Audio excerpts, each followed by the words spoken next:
Hello friends, welcome to Verma study point. तो चलिए शुरुआत करते हैं। तो आज हम नाउन कम पढ़ने वाले हैं। आज हम नाउन को कंप्लीट करने वाले हैं। इससे पहले वाली वीडियो में हमने नाउन के दो टाइप्स कवर किए थे, जिसमें कॉमन नाउन, प्रॉपर नाउन को अच्छे से हमने सीखा था। यदि आपने वीडियो नहीं देखी तो आप देख सकते हैं और नाउन अच्छे से सीख सकते हैं। आज हम इस वीडियो में नाउन को पूरा कवर करने वाले हैं, जिसमें नाउन के टाइप्स को हम अच्छे से पढ़ेंगे और एग्जाम्पल के साथ क्लियर करने वाले हैं। तो चलिए शुरुआत करते हैं। सबसे पहले इसकी डेफिनेशन को एक बार रिवाइज कर लेते हैं। तो नाउन क्या होती है, ये पहले भी पढ़ा था हमने, इस बार एक बार रिवाइज करते हैं इसको। A noun is a word that names A person, place, things और आइडिया। मीन्स नाउन एक ऐसा वर्ड है जो कि किसी पर्सन का नेम हो सकता है, किसी प्लेस का नेम या थिंग्स या फिर आइडिया, या कुछ भी हो सकता है। ये नाउन होती है। आज इसके टाइप्स को हम कवर करेंगे। जितने भी टाइप्स है बहुत सिंपल है, आपको एक बार देखने में और वीडियो को एक बार देखने में समझ आ जाएंगे, बहुत ईजी है। तो इसके टाइप्स हैं कॉमन नाउन, प्रॉपर नाउन, जो कि इससे पहली वीडियो में हमने देखे थे। और आज हम कंक्रीट नाउन से शुरू करेंगे। और कॉन्क्रीट नाउन तीसरा, और एब्स्ट्रैक्ट नाउन भी होता है इसका, collective noun, countable noun, uncountable noun. तो चलिए शुरुआत करते हैं। कंक्रीट नाउन से हम पढ़ने वाले हैं। तो concrete noun is a person, place और things that can be perceived by the five sense. Means concrete noun एक ऐसी नाउन होती है जो कि महसूस की जाती है फाइव सेंस। अब फाइव सेंस क्या होते हैं? फाइव सेंस मीन्स जिसको टच किया जाता है, या फिर सुना जाता है, या फिर स्मेल किया जाता है, फिर टेस्ट किया जाता है। इन फाइव सेंस से हम महसूस करते हैं किसी चीज़ को, तो वो कंक्रीट नाउन कहलाती है। आइए एग्जाम्पल देखते हैं इसके। एग्जाम्पल जैसे पेंसिल, पेंसिल को हम छू सकते हैं। म्यूज़िक, इसको हम फील में सुन सकते हैं। तो ये भी हो गया फाइव सेंस का। हैप्पीनेस, जिसको हम फील कर सकते हैं एक तरीके से। फ्लोवर, जिसको हम टच कर सकते हैं। तो अब इसका सेंटेंस है, सी वॉर ए ब्यूटीफुल ड्रेस, उसने एक सुंदर पोशाक पहनी।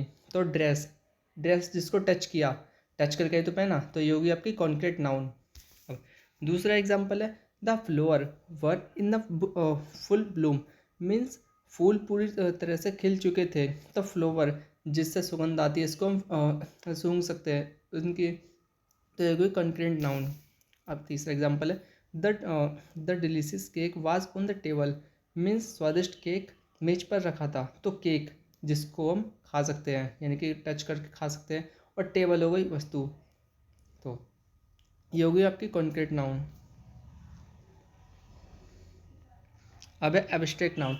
एब्स्ट्रैक्ट नाउन ये कंक्रीट नाउन की अपोजिट होती है। एग्जाम और डेफिनेशन से और क्लियर हो जाएगा इसका। A abstract noun is a noun that refers to an idea, quality, feelings और concept that can not be seen, touched और फिजिकल सेंस्ड। मीन्स जो एब्स्ट्रैक्ट नाउन होती है, जो कि ये रेफर करती है एक आइडिया, क्वालिटी और फीलिंग, मैन फीलिंग को ये स्पेसिफाई करती है। बट ये इसको हम टच नहीं कर सकते, फिजिकल सेंस नहीं कर सकते। अभी मैंने बताया था एब्स्ट्रैक्ट नाउन जो होती है कंक्रीट नाउन के सीधा अपोजिट हो सकते हैं, जिसको हम सेंस नहीं कर सकते। अब फाइव सेंस जो होते हैं, जिसको हम टच करना, छूना, देखना, ये फाइव सेंस के पार्ट्स थे। अब एग्जाम्पल इसके, लव, लव जो कि एक तरीके से फीलिंग है, तो ये हो गया एब्स्ट्रैक्ट नाउन। ट्रूथ, ये भी एक तरीके से फीलिंग है या फिर क्वालिटी है। हैप्पीनेस, ये भी एक तरीके से फीलिंग होती है। इंटेलिजेंस एक क्वालिटी है जो कि एब्स्ट्रैक्ट नाउन होती है। अब इसको सेंटेंस से क्लियर करते हैं। Love is a powerful force. Means प्रेम एक शक्तिशाली शक्ति है। तो लव हो गया आपका, लव हो गया एब्स्ट्रैक्ट नाउन, तो क्योंकि इसको हम फील कर सकते हैं। अब his bravery saved many lives. Means उसकी बहादुरी ने कई लोगों की जान बचाई। तो ब्रेवरी जो कि बहादुरी एक तरीके से क्वालिटी है, तो क्वालिटी को स्पेसिफाई करता है ब्रेवरी। तो ब्रेवरी हो गया ये एब्स्ट्रैक्ट नाउन। अब we must always speak with honestly, हमें हमेशा ईमानदारी से बोलना चाहिए। ऑनेस्टली एक तरीके से ये क्वालिटी है किसी की, तो क्वालिटी को स्पेसिफाई करता है ऑनेस्टली। ऑनेस्टली हो गया आपका एब्स्ट्रैक्ट नाउन। अब नेक्स्ट है collective noun. Collective noun, collective noun is a word that refer to a group of people, animals, things, treat them as a single unit. Means जो collective noun है, जो एक तरीके से ग्रुप ऑफ पीपल, एनिमल के group या फिर किसी चीज़ के ग्रुप को आइडेंटिफाई करता है, कलेक्टिव नाउन। एग्जाम्पल जैसे क्राउड है या ऑडियंस है, बहुत सारी ऑडियंस है तो कलेक्टिव। और ये बहुत सारी भीड़ है, जैसे क्राउड है किसी लोगों का, तो उसके लिए कलेक्टिव नाउन। फैमिली है, यार्ड है, या फिर किसी चीज़ का झुंड, ऐसे लड़ाई वगैरह जब हो जाती है तो झुंड लग जाता है, तो उसके लिए आप कलेक्टिव नाउन कह सकते हो उसको। एग्जाम सेंटेंसेस का, we saw a herd of cow in a field means हमने खेत में गायों के झुंड को देखा। तो ये हियर्ड हो गया आपका कलेक्टिव नाउन, और हियर्ड का मतलब होता है झुंड एक तरीके से। अब she lives with her family, वह अपने परिवार के साथ रहती है। परिवार में तो कई सारे लोग होते हैं, दो से ज़्यादा लोग होते हैं, तीन चार कितने भी हो सकते हैं, तो ये कलेक्टिव नाउन फैमिली। अब the team did a great job, तो मीन्स टीम ने बहुत अच्छा प्रदर्शन किया या फिर अच्छा काम किया। तो टीम हो गई, टीम में कई सारे प्लेयर हो, उसमें 10 होते हैं, किसी में 11 होते हैं, किसी में 15 होते हैं, मीन्स अलग अलग होते हैं लेकिन ज़्यादा होते हैं। तो ये एक तरीके से ग्रुप हो गया। तो ये कॉमन, ये हो गई आपकी कलेक्टिव नाउन।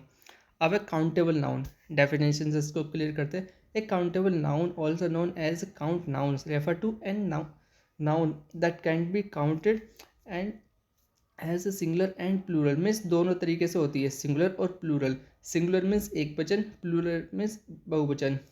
सिंगुलर जैसे बुक, एक बुक, यदि इसके आगे एस लग गया तो बहुवचन, तो ये बहुत सारी बुक। एग्जाम्पल इसका सिंगुलर में है एप्पल, बुक, चाइल्ड।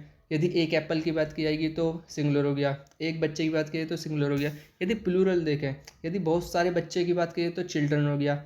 यदि बहुत सारी किताबों की बात करें तो बुक्स, बहुत सारे एप्पल के होते तो एस लगा देते हैं बस।